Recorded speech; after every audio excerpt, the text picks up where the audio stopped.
primeiro lugar, educação. Bom dia, boa tarde, boa noite, dependendo de quando você estiver vendo esse vídeo. Em segundo lugar, bem-vindo ao canal Preso na Língua. Meu nome é Fernando Morato e eu tô aqui dividindo um pouco de compreensão e de entusiasmo com relação à poesia. Uma pergunta que muitas vezes me fazem é: poesia pode ser política ou não? Tudo isso depende do que é a poesia, do que é o poema. A gente precisa sempre olhar para ele. Vamos olhar para a poesia? Olha pra poesia. Olha pra poesia. Olha pra poesia. Olha pra poesia. Olha pra poesia. Olha pra poesia. Olha pra poesia. Olha pra poesia.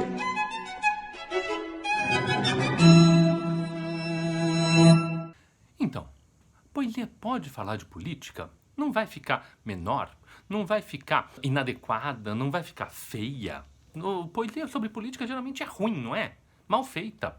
Então, o problema não é poesia sobre política. O problema é quando a poesia recebe esse adjetivo. No caso aqui é política, mas eu posso falar poesia política, poesia amorosa, poesia celebrativa, um gênero que hoje é absolutamente ignorado, não se fala, que é a da poesia chamada encomiástica, que era de elogio a autoridades, normalmente é lido muito negativamente, porque muitos dos poemas se preocupavam mais com o encomiástico do que com a poesia.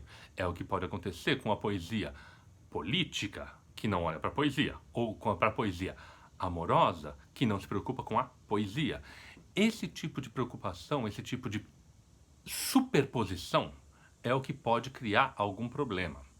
Mas existem casos em que essas coisas se colaboram, se coadunam de maneira muito fértil e muito inteligente. É quando a grande poesia se deixa tocar pela política. É o caso de um poema que ficou bastante conhecido numa situação muito inusitada. Um poema que se chama No Caminho com Mayakovsky, do Eduardo Alves da Costa. Na primeira noite, eles se aproximam e roubam uma flor do nosso jardim. E não dizemos nada. Na segunda noite, já não se escondem. Pisam as flores, matam nosso cão e não dizemos nada. Até que um dia, o mais frágil deles entra sozinho em nossa casa, rouba-nos a luz e, conhecendo nosso medo, arranca-nos a voz da garganta. E já não podemos dizer nada. Eduardo Alves da Costa é um poeta brasileiro que nasceu em 1936, ainda está vivo, e que nos anos 60 fez parte de um movimento que ficou conhecido como poesia mimeógrafo. Era uma poesia de ativismo social que muitas vezes não tinha acesso aos grandes meios de divulgação, às editoras, e tinha que distribuir seus poemas da maneira que era possível. E, muito frequentemente, uma mídia que esses poetas usavam era o mimeógrafo, uma espécie, mal comparando, de xerox, bastante popular nos anos 60 e 70, que era usado muito frequentemente em escolas.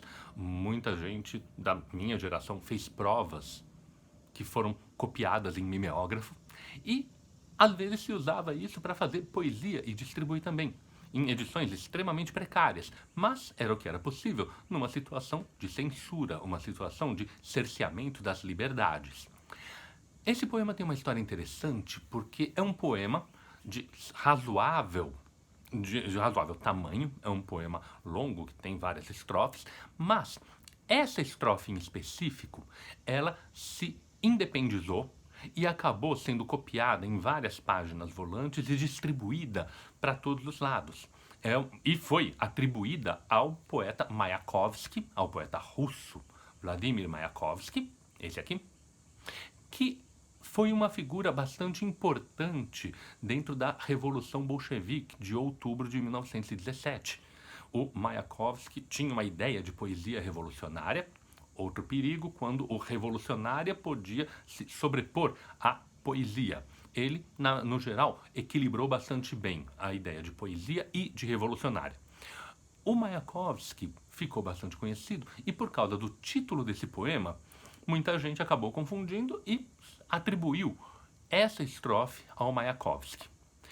Na verdade, essa estrofe é, antes de mais nada, uma paráfrase de um outro poema agora do Bertolt Brecht, o autor alemão, também um autor engajado, também um autor político. Estamos aqui numa família de autores políticos, autores de poesia política.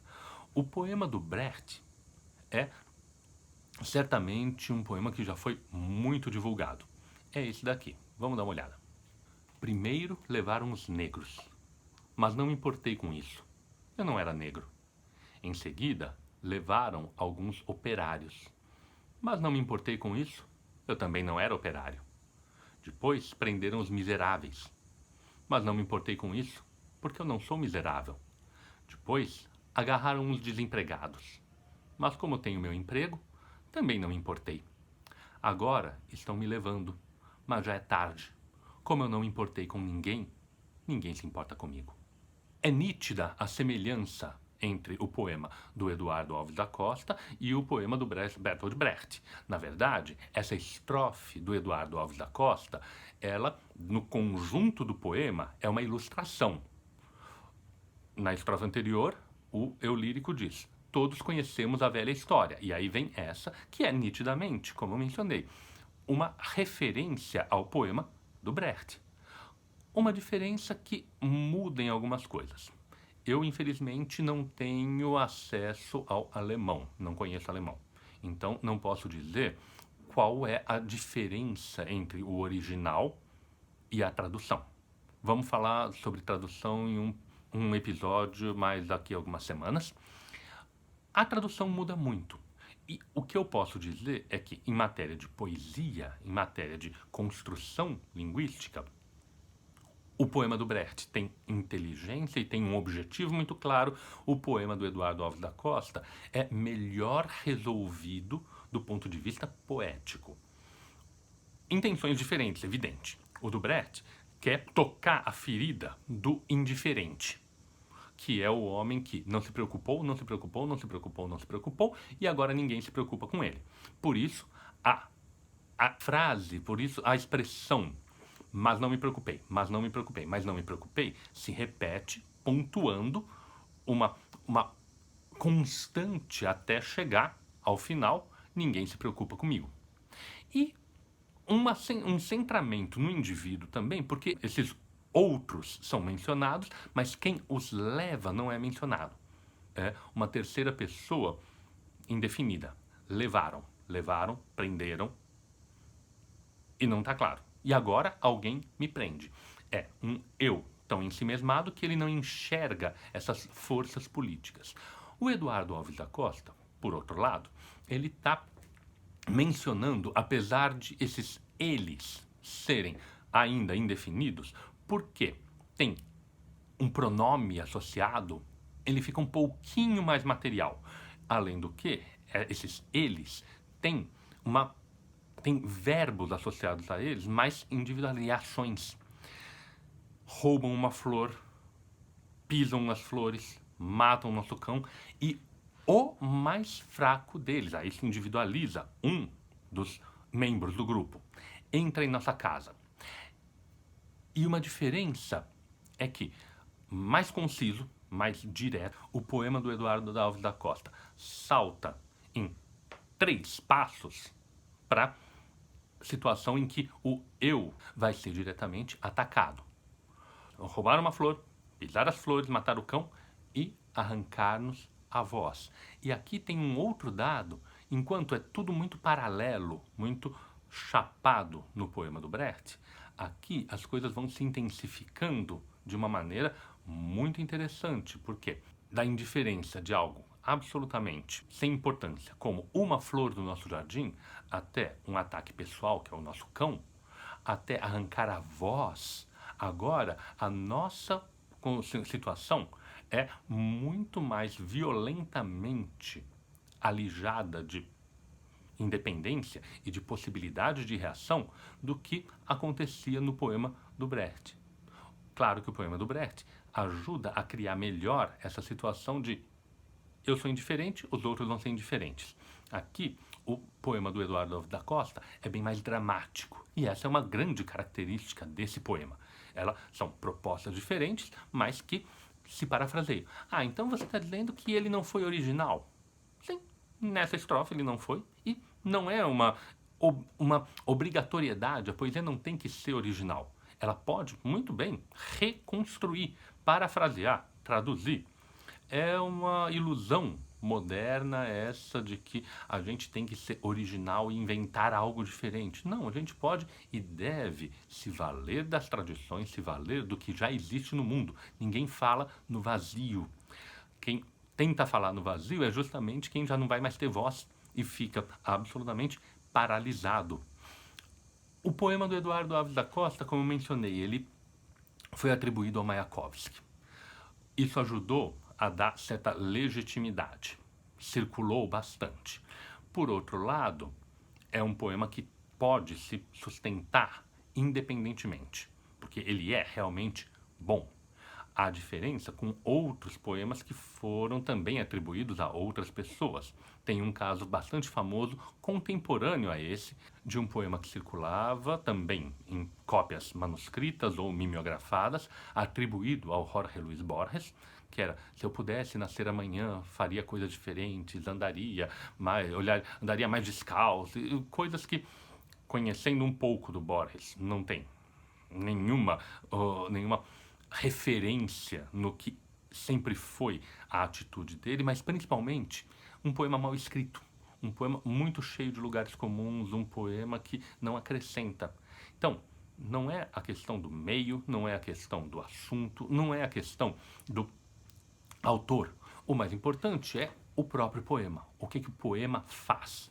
E esse poema do Eduardo Alves da Costa faz algo bastante importante, que é dar forma para essa velha história de calar diante das opressões, vai redundar em uma incapacidade de falar sobre as opressões, porque o mais fraco deles arranca-nos a voz e já não podemos dizer nada. Sobretudo por um outro traço bastante interessante, que é a evolução do texto. Porque não dizemos nada, e na terceira noite, o mais fraco deles entra, e aqui está uma frase interessante, porque ela muda. Conhecendo o nosso medo. O nosso silêncio não é simplesmente silêncio. O nosso silêncio foi agora ressignificado por ser medo. A atitude de não falar nada da flor roubada do nosso jardim é uma atitude entendida agora, significada como medo. Então é o medo que está fazendo. Tenho vários poemas sobre o medo, extremamente interessantes. O Congresso Internacional do Medo, do Carlos Drummond de Andrade, é um que vale muito a pena ler, mas esse aqui sintetiza de maneira muito clara o que a gente deve fazer diante da ameaça às nossas liberdades. E o faz do modo que deve ser, com poesia, com grande poesia, sintetizando em palavras, imagens e ideias que ultrapassam as próprias ideias. Então aqui não é um caso de poesia política. Não, aqui é um caso de poesia. Ponto. Uma poesia que fala sobre política. Você consegue enxergar essas coisas agora que eu mencionei? Você consegue rever o poema e reinterpretar e avançar na sua própria compreensão? Tenta mais uma vez. Vamos olhar outra vez para a poesia.